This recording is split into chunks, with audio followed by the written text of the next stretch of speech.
కృషి చేస్తేనే అమృతమిచ్చింది. అవరోధాల దీవుల్లో ఆనంద నిధి ఉన్నది.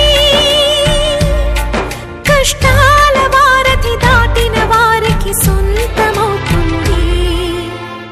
తెలుసుకుంటే సత్యమిది, తలచుకుంటే సాధ్యమిది. మౌనంగానే ఎదగమని మొక్క నీకు చెబుతుంది.